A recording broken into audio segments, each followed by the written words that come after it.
So guys, I have a question for you right now.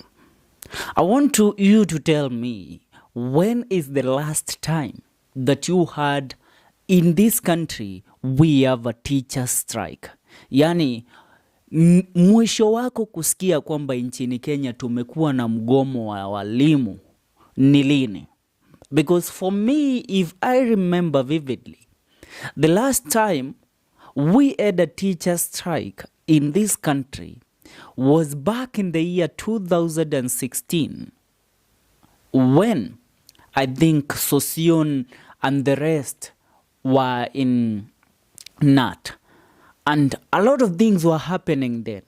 Hiyo ndio ilikuwa the biggest problem that the former president Uhuru Muigai Kenyatta had. We had a strike for teachers. Tukakaa nje ya shule for about 3 months, if I remember. But after Uhuru Kenyatta tackled that problem, he never had the problem with the teachers again. In his second term as the president of the Republic of Kenya, there was no problem with the teachers. Now, come the year 2024, when our teachers should be the most treasured gift that we have as a republic, our teachers have currently said that they are not going back to school. After the current August holiday, the teachers have called upon all the teachers in the Republic of Kenya to go on strike for an increase in their salary. What are we saying? President William Ruto assured the people of the Republic of Kenya that he is going to put his house in order, that he is going to make sure that the teachers of the Republic of Kenya, these teachers are the people that shape the generations to come. These are people that shape our kids. They instill knowledge into our children's mind. But they are not compensated to the fullest. Now, they have said it's about time they go to the streets. Remember, it's not only the teachers. A few months ago, not 4 or 3, 2 to 3 months ago, we had a massive strike of doctors, which lasted for about 5 months or 3 to 4 months. And these are happening concurrently. After the doctor strike, we had the nurses strike. After the nurses strike, we had the Gen Z maandamano. Are you getting me? From the Gen Z maandamano, we are now heading to the teacher strike.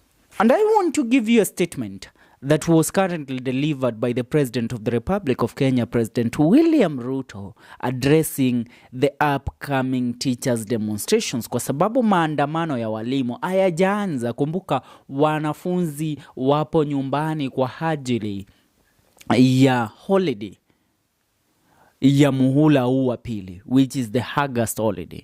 So I want you to listen very careful to what is going, to what President Ruto said.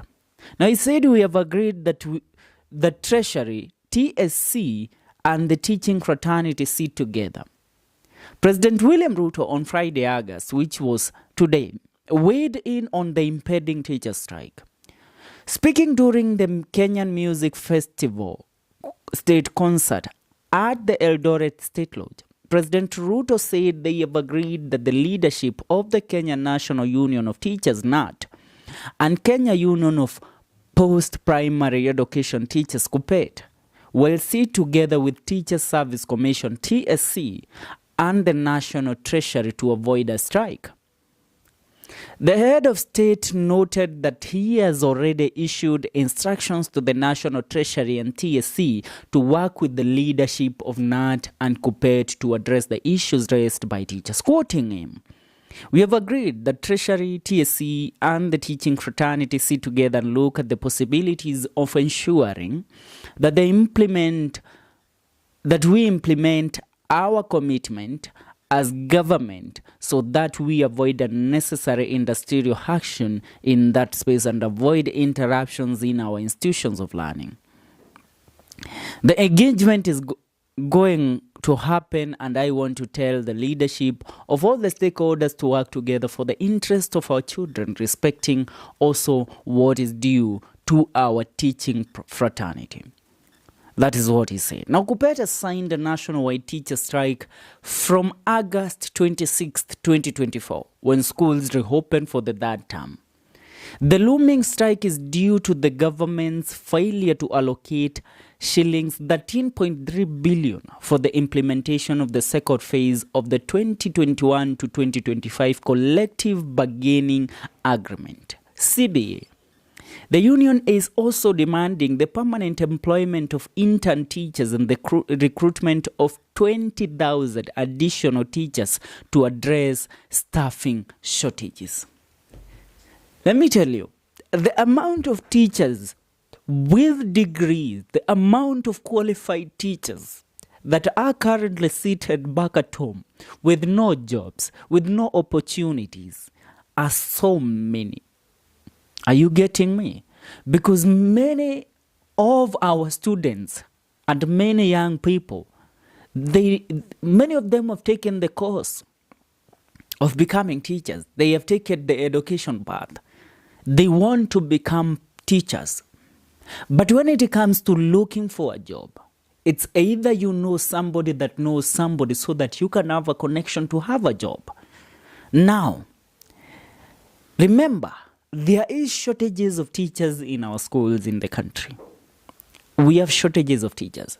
But President William Ruto cannot employ the people that are seated back at home with their certificates and qualified to have a job. Wengi wao ni wale mnaona wakiuza smoki huku nje, mayai, tukichoma mahindi huku nje. Most of them ni wale wanashona viatu mitaani.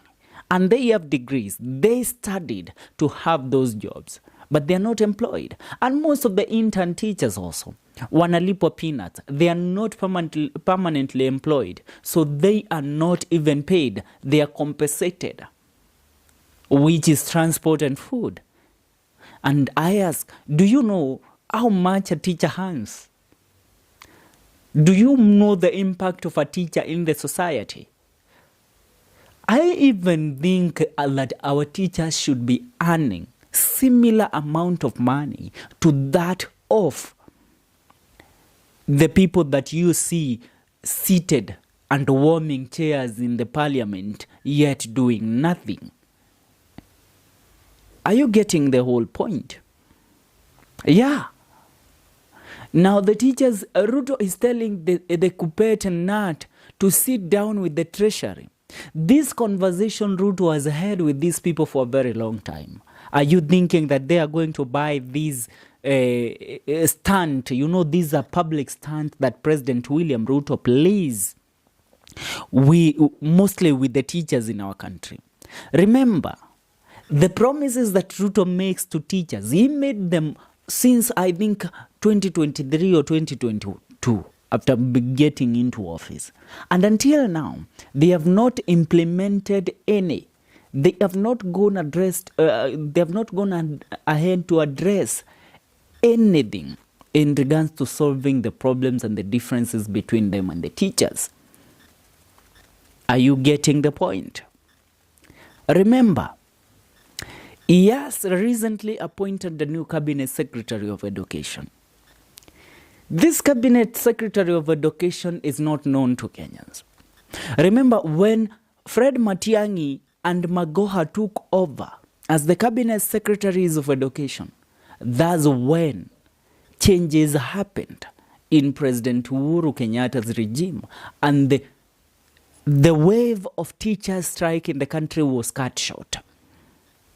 Remember, before them, there was somebody like Professor Kaimenyi. During Kaimenyi's time, teachers were striking like every month because that man did not understand the dynamics of dealing with the teachers. But when it came to Magoha and Matiang'i, they understood how to work their differences with the teachers. Right now, when Ruto came to power, alikuwa na Mashogu. When he came to power, he had Machogu. Machogu has exited. Now he has the other one, who was an assistant governor to Machogu. Now, those are the people that Ruto has. And they have proven beyond reasonable doubt that they cannot deliver on the education sector. Even the new one, though he hasn't started office, many who know him have again refuted that this man cannot, and have claimed that this man cannot deliver on the sector of education. So right now, it's upon Ruto to either pay, he made promises to the intern nurses and doctors that they will be incorporated, that they will be permanently employed. Until now, they haven't. So there might be a second wave of doctor strike. Leave about the first. There might be a second wave of the doctor strike. Come to this one. These ones, if they accept again to be told whatever crap that the president is planning to have negotiate between the TSC and NAT and Kupet, they will again go down and forget that what they were fighting for. A few of them always benefit because those at the top are given a few amount of money, a few millions, so that they will cool down the other teachers. They tell them, you know what, there is no need for this and that. Yet, they started the battle together. So, as of right now, what we are expecting is that the teachers either will be compensated or they will continue to. I want you to listen to this. These are teachers speaking, wakiongea na wakiambiana what should happen. Wanaambia, walimu wanaambiana. I want you to listen. Ile distance utakuwa nayo na mashule iwe ya umbali wa kutosha. Ili Sikiza. Wote wakae mbali sana na mashule. Ile distance utakuwa nayo na mashule iwe ya umbali wa kutosha.